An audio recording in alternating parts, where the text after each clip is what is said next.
What's up, guys? Welcome to JR Strength and Fitness, your friendly YouTube channel with all of your exercise science needs, your activity wants, and of course some exercise tutorials, because why the hell not?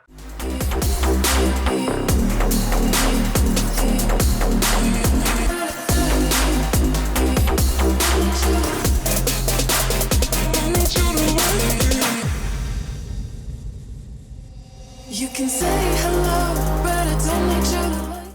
So this is essentially going to be a different kind of video. I am essentially going to be talking about CrossFit. CrossFit, I know it sounds like as if I'm about to bash CrossFit, but overall, I guess I want to talk about CrossFit, my experience in CrossFit, obviously as being a coach, etc. for the last 4 years of being a CrossFit coach, and where I'm at with CrossFit now and moving forward away from CrossFit, and overall what I kind of think about CrossFit, because I've kind of kept my mouth shut because I had to, but I just got to be real about it. I just got to be real. This is just my opinion based on my experience, based on my educational background, based on my experience as a strength coach, all of those things. It is my perspective of what I think about CrossFit. And again, full disclaimer, while I'm an exercise professional, this is not exercise prescription. This is just for educational entertainment purposes only, so please do not do anything that I say or do just because I say it. Okay,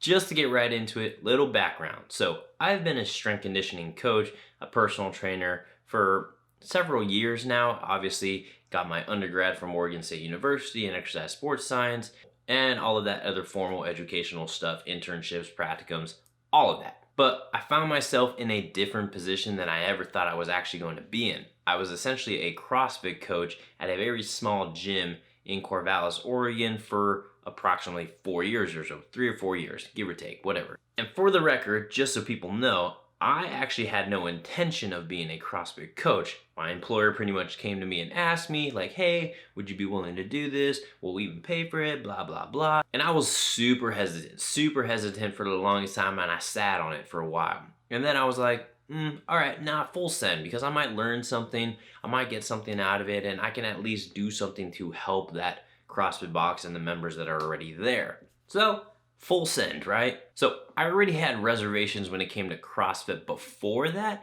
just my own educational background as a strength conditioning coach, the way we do programming, the way we understand exercise physiology and progressive overload and all of those things. There are a lot of aspects of CrossFit that obviously kind of go against that, because they legit try to go against all of that traditional standards as far as strength training, as far as metabolic conditioning and all those other things, the parameters of strength and conditioning, and they try to be their own thing. Now, before I get into all the other negative stuff, I will say CrossFit does have a lot of positives that come with it. Obviously, the community aspect is huge. I remember writing a paper in 2012 pretty much saying that CrossFit boxes and those small boutique, boot camp kind of establishments are going to be huge. They're going to be all over the place because they drive a lot of people to them because of their small little community aspect of training. Everyone likes training. Sometimes they don't like doing it by themselves, so they get into a group, they get into a small community that essentially helps push their fitness forward. And that's all great. That's like amazing, actually. So phenomenal there. B, they also got a lot of people off the couch picking up a barbell. So they introduce Olympic lifting, they introduce kettlebells, they introduce a lot of unorthodox traditional bodybuilding training to your everyday person. Obviously, that is great to see, the focus of functional training, etc. And to my knowledge, there hasn't been any sort of fitness trend ever that has pulled more women into fitness and strength training than CrossFit. Bodybuilding? No. Powerlifting? Nah. It has been CrossFit that has driven so much women into training, into strength training, and all of that. So obviously that is a amazing thing. So there are a lot of good aspects to CrossFit, so I definitely do not want to come out and say that like everything is significantly bad about CrossFit and you should never do it, because that's not true. A lot of people love CrossFit, and if you love it and it's working out, then great, keep doing it.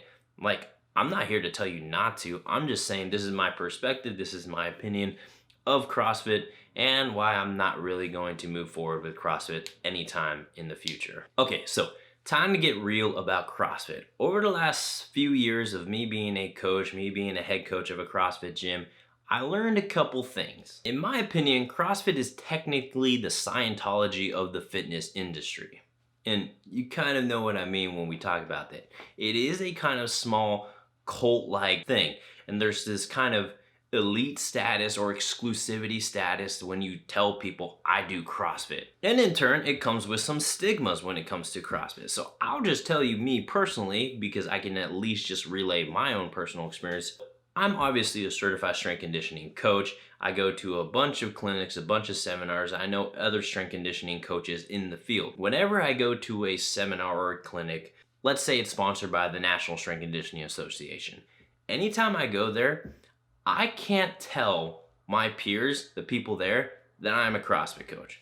I just can't do it because all those strength coaches out there, whether they work in the private sector, whether they work for a university, pro team, whatever it is, there's this stigma about CrossFit that it has felt like as if CrossFit and the rest of the strength conditioning world has pretty much been butting heads for years. And I will say that both sides are at fault here. I'm not gonna say one's initiating more than the other, but I will say when Greg Glassman comes out with the level 1 certification handbook and pretty much says all the other strength coaches out there that, specialize are a bunch of idiots and don't know what they're talking about, it's gonna stir up some problems. And then of course the strength conditioning field kind of has this stigma against CrossFit because there are a lot of aspects of strength training that CrossFit pretty much just throws out the window as if they were never researched over the last 50 years or so. Like, we have documentation of these standards of strength conditioning that have been proven for the last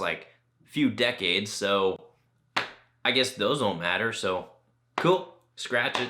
The other main problem that I had with CrossFit was the entire CrossFit Games, and it wasn't just the CrossFit Games and the athletes in of themselves. It was the fact that they were so tethered to the whole idea of CrossFit that your everyday person that goes to a CrossFit box, whether they're like a college student, whether they're like a 50, 60-year-old that's just trying to get fit and healthy, they get tethered to this whole thing that's connected, even though they say oh, we can scale workouts, we can do all of that. All of it technically stems from these icons of games athletes. And the problem is there are a lot of people that do CrossFit and look up to these CrossFit Games athletes. I'm not saying that's a bad thing, but the problem is, well, let's think about it this way. You come to a strength conditioning coach, you come to a personal trainer.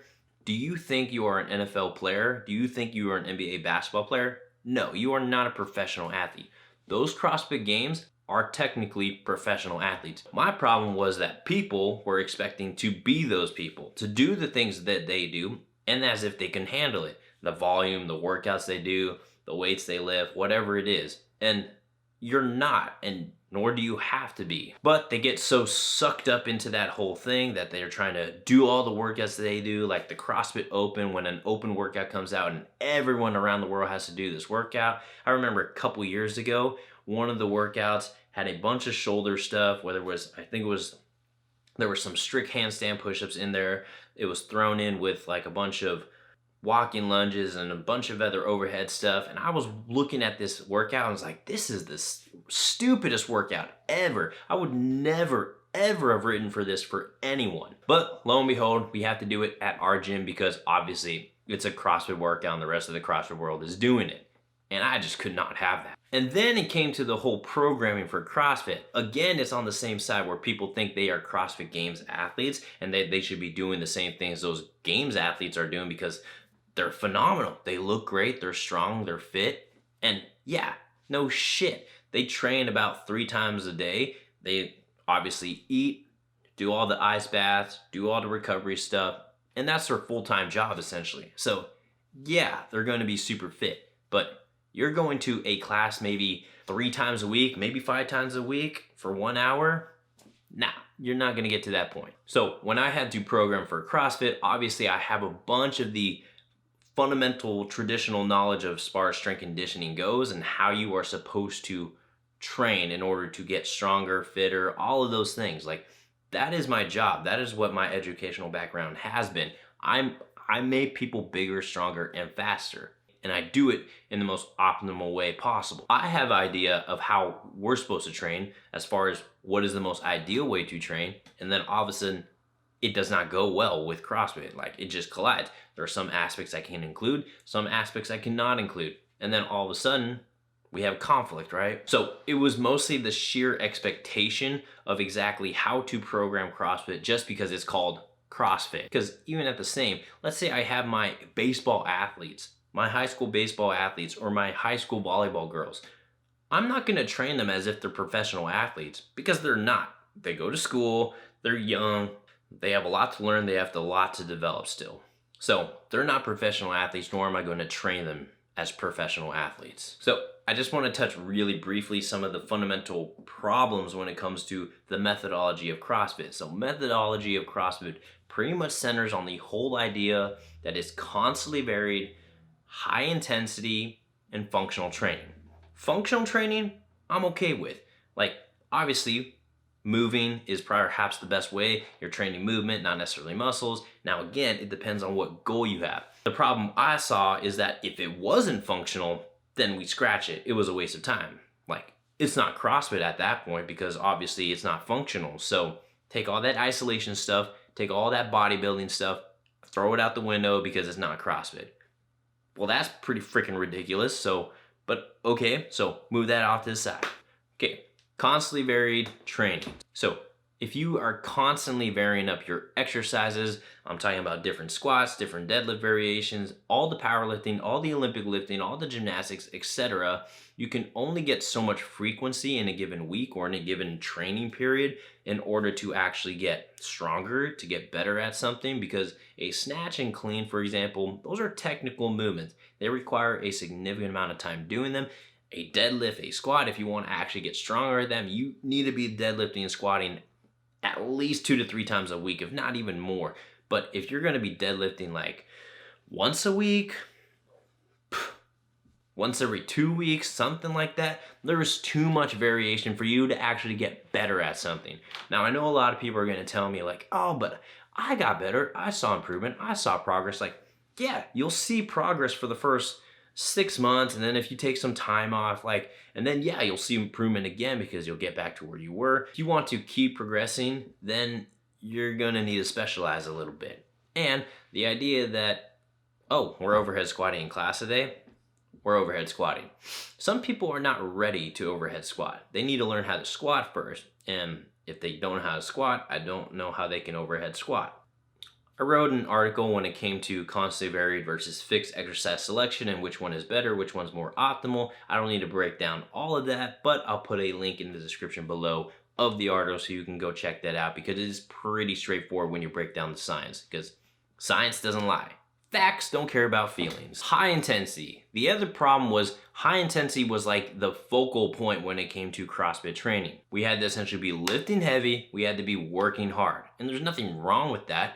But you probably should not be doing that 5 days, 7 days a week. It shouldn't be every time you go into the gym, you're trying to max out. It shouldn't be like you're trying to get the last rep of something. Like, no, some days you need to tone it down.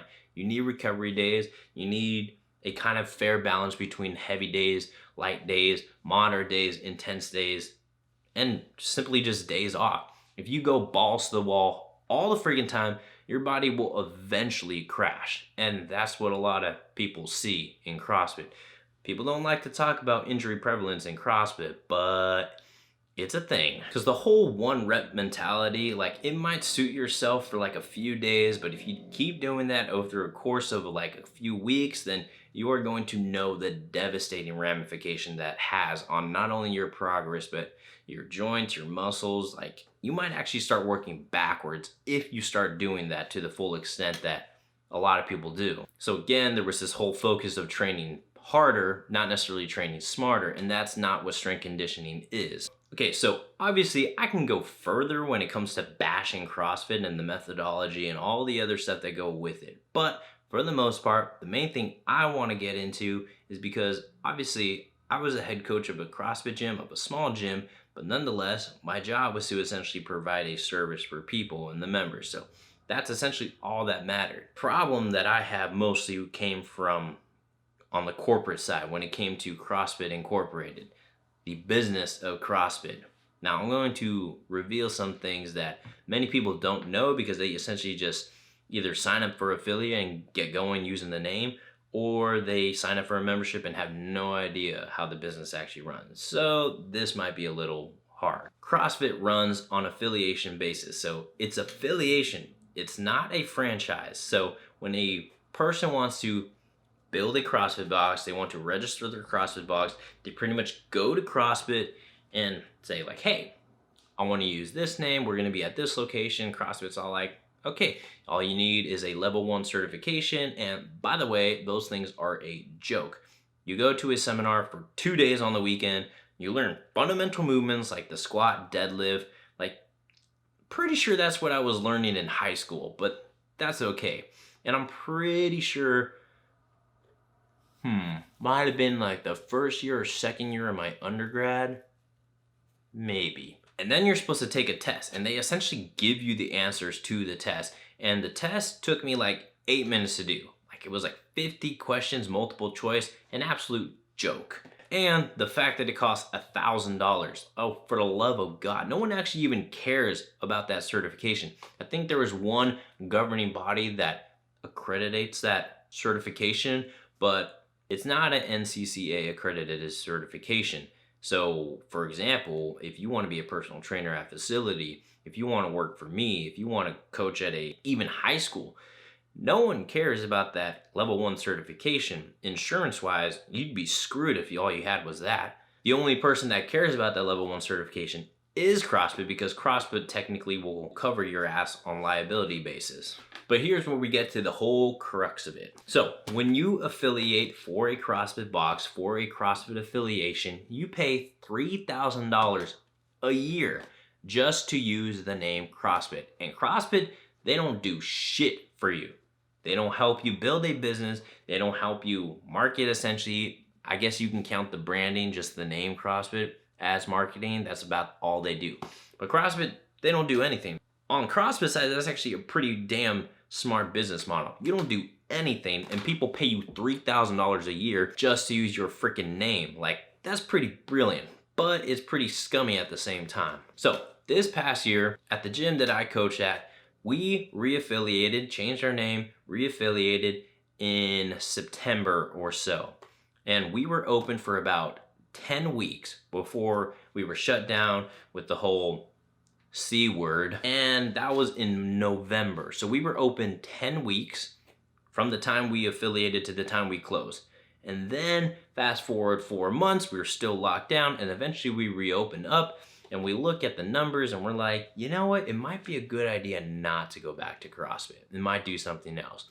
Something that's a little bit more profitable, something that makes a little bit more sense for our facility, our space. And so it was a decision we eventually made, because we are nonetheless a strength conditioning facility that just happens to have CrossFit. So I essentially go to CrossFit. I'm like, hey, so I know that this might be rough. So, hey, I was wondering if you guys can help us out. We were essentially closed for the 6 months of the last year. We reaffiliated in September and we're only open for 10 weeks. So is it possible? And we're not quite sure if we are going to be able to open up as a CrossFit gym anymore. Is there any way you guys can help us? Is there any way you can refund us some of that? Like, can we work something out, essentially? It took forever for someone to get back to me. Forever. Oh, excuse me, sorry, we're really busy with a lot of emails and stuff. Like, you have someone that's for sales. You have someone that's for training courses. You have someone that's for affiliated support. Like, you have all these people. Like, where's our $3,000 going to? But anyway, so after about a month or so of just kind of going back and forth, they finally get back to me, or someone finally gets back to me and pretty much says, tough shit. And I was like, we can't do this. Like, we legit can't open up as a CrossFit gym. And they're like, yeah, I know times are tough. I know the year was rough and it was just bad timing, but due to budgeting considerations, we cannot refund or provide you any sort of assistance or anything like that. But the next time you reaffiliate, we'll give you 10% off your affiliation processing fee. So they pretty much told me tough shit, and I pretty much told them to go F off. And thus, that's why I'm essentially done with CrossFit, because, man, corporation-wise, company-wise, awful. Awful company to work with. Even the affiliation process, even when you have questions, like, they don't care. They don't care about you. You're just some box that gives them $3,000 to use their name. They really don't care who you are or what you do. Along with that, when we're talking about the company of CrossFit, they really are scummy, really don't care, all of that stuff. You're just money in their eyes. And the whole stigma of CrossFit, the methodology of CrossFit, how it goes against all of what science of strength conditioning has told us in the last, couple of decades. Like, okay, and you know what the kicker is? What people actually won't realize is that those CrossFit Games athletes, they technically don't do CrossFit. They train 3 times a day and they have a structured program. It might be similar to CrossFit. They might have aspects of CrossFit, movement-wise, etc., but they don't technically do CrossFit because it's not as constantly varied. It is obviously high intensity, but not all the time, and it is obviously functional. CrossFit's just a name. It's just a brand at the end of the day. You can literally do the same thing and attach or detach the word CrossFit to it without all of that headache, without all of that other baggage that comes with the whole branding, with the whole stigma, with the entire Scientology kind of cult-like feeling that it has. But again, this is just my opinion. Obviously, I have nothing personally against like people that do CrossFit, coaches that coach CrossFit. Like, hey, if you're doing a good job coaching, if you're doing a good job doing CrossFit, training in CrossFit, like, obviously keep doing it. Again, if you love CrossFit, if you love what's going on, if you love coaching it, all that stuff, and it's working out and you're being smart about it, then obviously it's great. Then you should keep doing it. If it's working, then it's working, and if it's fun, it's fun. That's essentially kind of all that matters. But I'm just saying, just from my perspective, why I'm not such a huge fan of CrossFit. And that's mostly just based on my experience with CrossFit and obviously my educational background, because that probably plays the majority role when it comes to these kind of things. So for the most part, there are some things I can't let go of, some things I'm willing to embrace or even accept or even embrace. So again, hopefully I didn't bash CrossFit too much, because that wasn't my intention, and I didn't even get into kipping pull-ups or anything like that. Honestly, there are other stuff with CrossFit I can get into, but for the most part, you kind of understand where I'm kind of coming from and why it kind of took me a while to actually talk about this, because I couldn't. Anyway, guys, I hope you enjoyed the video. Please leave a like, comment, subscribe, let your friends know about me, and until next time.